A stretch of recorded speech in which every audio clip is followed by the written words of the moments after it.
The oppressive heat of the Georgia backroads felt heavy enough to crush a man, and for Julian Thorne, a tech billionaire whose empire was dangling by a thread, it felt personal.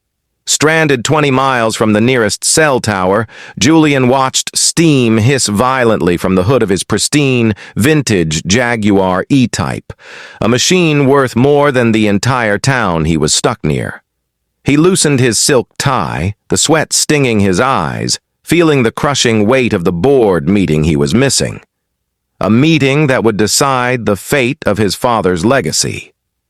He was about to scream in frustration when a shadow fell across the sun-baked asphalt. He looked up to see a skinny 10-year-old black girl named Zara standing there, wiping grease-stained hands on a faded, oversized t-shirt. She didn't look like help. She looked like a child scavenging for scraps. Julian tried to wave her away, barking that this was a complex machine, not a toy, but Zara didn't flinch. She simply walked past him, reached into the scorching hot engine bay with a terrifying confidence, and twisted a hidden valve that silenced the hissing instantly. But the silence that followed was far more dangerous than the noise. As Zara stood up to wipe her brow, a silver locket swung free from her shirt. A unique, hand-forged pendant shaped like an interlocking gear system. Julian's heart stopped dead in his chest. He didn't just recognize that jewelry. He had sketched the design himself 15 years ago for a project he was told had been incinerated. A project that held a secret dark enough to bury him, his company, and everyone he had ever loved. Zara lived in a world defined by what others threw away. The outskirts of Cedar Creek were a graveyard of industry, a place where rusted skeletons of old factories stood like monuments to a forgotten economy. But to Zara, this wasn't a wasteland. It was a treasure chest. She lived with her grandmother, Mabel, in a small, weather-beaten shack that sat on the edge of a sprawling, overgrown scrapyard. Mabel was a woman carved from iron and fear, who kept the blinds drawn tight even on sunny days, and taught Zara to never, ever show the world how smart she was. "Intelligence makes you a target, baby," she would whisper at night, checking the locks on the doors 3 times. So, Zara learned to hide. She pretended to struggle with math in school, even though she could calculate the structural integrity of a bridge in her head. She played with broken toys in public, but in the privacy of the scrapyard, she built marvels. Her backpack wasn't filled with dolls or homework. It was heavy with copper wire, salvaged capacitors, and wrenches she had restored from rust. She saw the hum of electricity and the flow of hydraulics the way other children saw colors, vivid, obvious, and beautiful. On this particular Tuesday, the collision of these 2 disparate worlds was set in motion by a mechanical failure. Julian Thorne was a man running from his own life. At 32, he was the CEO of Thorne Dynamics, a defense contractor he inherited after his father's sudden, suspicious death. Julian had spent the last decade trying to pivot the company away from weapons and toward clean energy, trying to scrub the blood off the family name. But the board of directors, led by his father's old partner, Marcus Vane, was pushing for a massive merger with a private military firm, a deal Julian was scheduled to sign that very afternoon. Needing clarity, he had taken the Jaguar out for a drive, seeking the solace of the open road, but the car, much like his company, had betrayed him. As the temperature gauge redlined and the engine began to shudder, Julian felt a surge of panic that had nothing to do with the car. Being stranded here meant missing the vote. Missing the vote meant Vane won. And if Vane won, the company would return to the dark practices Julian had sworn to end. When Zara approached the smoking vehicle, she didn't see a billionaire in a crisis. She saw a puzzle piece that didn't fit. The Jaguar was beautiful, a work of art, but it was suffering. She could hear the specific high-pitched whine of a vacuum leak and the gurgle of a blocked coolant line before she even touched the metal. Julian's reaction to her was sharp, born of stress and the ingrained arrogance of a man used to experts in white lab coats. "Step back, kid," he had snapped, shielding his suit from the dust. "This engine runs hot. You'll get hurt." He dismissed her as a nuisance, a local kid looking for a handout. But Zara ignored his tone. She saw the problem clearly. A vapor lock caused by the extreme Georgia heat interacting with a modern fuel blend the vintage engine wasn't designed for. She didn't ask for permission because the machine was in pain. She dropped her heavy backpack with a metallic clank, the sound echoing in the quiet road, and stepped into Julian's personal space with the focus of a surgeon entering an operating room. The repair was a masterclass in improvisation. Julian watched, his mouth slightly open, as Zara pulled a length of heat-resistant wire and a pair of needle-nose pliers from her pocket. She didn't just poke at the engine, she navigated it. She located the fuel pressure regulator, which was buried deep beneath the intake manifold, and deftly bypassed the blockage by creating a pressure release valve using a discarded tire stem she had in her pocket. The dexterity of her small fingers was mesmerizing. She worked with a rhythm, humming a low tune to match the vibration of the engine. Within minutes, she stepped back and nodded at Julian to turn the key. He hesitated, skeptical, but when he turned the ignition, the Jaguar roared to life.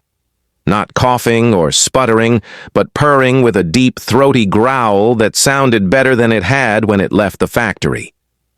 The smell of burning coolant began to fade, replaced by the clean scent of exhaust and gasoline. Julian sat in the driver's seat, gripping the steering wheel, stunned by the impossible competence of a child in worn-out sneakers. He killed the engine and stepped out, the silence of the countryside returning, heavy and humid. He felt a wave of shame for his earlier rudeness. He reached into his leather wallet and pulled out a stack of crisp $100 bills, more money than most people in Cedar Creek saw in a month. "That was incredible," Julian said, extending the cash. "Take it. You earned it." Zara looked at the money, then at Julian, and shook her head. "Grandma says I don't take money from strangers, just needed to fix it." It was hurting. She turned to grab her backpack, bending over to hoist the heavy strap onto her shoulder. As she moved, the tarnished silver chain around her neck slipped out from her shirt. The sunlight caught the pendant, a heavy, industrial-looking gear with a specific, jagged tooth pattern. Julian froze. The cash slipped from his fingers, fluttering to the dirt like dead leaves. He knew that shape. He knew it because he had drawn it in a sketchbook during his sophomore year at MIT. It wasn't just a gear. It was the logo for the Aurora Initiative. "Where did you get that?" Julian's voice was a whisper, hoarse with fear. He stepped forward, instinctively reaching out. Zara flinched violently, her eyes widening in terror. Maybelle's warning screamed in her head. "Men in suits are dangerous. Men who ask questions make people disappear." "It's mine," she shouted, clutching the sharp metal gear so hard it cut into her palm. "My mama gave it to me before she went away." She didn't wait for him to explain. She bolted. She ran into the tall, dry grass of the roadside ditch, moving with the speed of a frightened deer, disappearing into the dense woods that led back to the scrapyard. Julian stood alone on the road, his heart hammering against his ribs. The Aurora Initiative was supposed to be a charitable scholarship program his father started. A failure that was closed down 15 years ago. But seeing that prototype logo around the neck of a mechanical prodigy suggested something far more sinister. It suggested the program hadn't failed. It suggested the program was about breeding brilliance, and that Zara was a survivor of something his father had tried to bury. Julian didn't drive to his board meeting. Instead, he drove to the nearest town with Wi-Fi, parked behind a diner, and hacked into his own company's Deep Archive, a server physically disconnected from the main network, accessible only by the CEO's biometric key. What he found made him vomit. The files on Aurora weren't scholarship applications. They were purchase orders. His father and Marcus Vane hadn't opened a school. They had opened a harvesting facility. They had targeted orphans with high IQs in engineering and physics, taking them off the grid to develop weapons systems for the military. The gear locket wasn't jewelry. It was a data storage device given to the subjects. And the worst part? The file for Subject 42 was active. A tracking beacon had been triggered the moment Julian searched the file. He realized with horror that by accessing the data, he had just alerted Marcus Vane to Zara's location. The merger wasn't about business. It was about securing legal ownership of the intellectual property, the children. Julian raced back toward the coordinates of the scrapyard, the vintage Jaguar screaming as he pushed it over 120 miles per hour. But he wasn't the only one coming. In his rearview mirror, he saw the glint of black SUVs, Vane's private security contractors. They were minutes away. Julian drifted the car onto the gravel road leading to Maybelle's shack, crashing through the rusted gate just as the black convoy appeared on the horizon. He leaped out, screaming for Zara and Maybelle. Maybelle appeared on the porch with a shotgun, but she lowered it when she saw the terror in Julian's eyes. "They're coming for her," Julian yelled. "Vane knows!" There was no time to run. The SUVs boxed them in, sealing off the exit. Marcus Vane stepped out of the lead vehicle, flanked by armed men. He held a piece of paper, a forged court order. "Good work, Julian." Vane smiled cruelly. "You led us right to the lost asset. We've been looking for Subject 42 for years." But they had forgotten who they were dealing with. They were in a scrap yard, and Zara was the queen of this rust kingdom. As Vane's men moved to storm the porch, Zara didn't hide. She stood by an old, rusted industrial breaker box attached to the main power line that ran through the yard. She looked at Julian, and he nodded. She threw the heavy iron switch.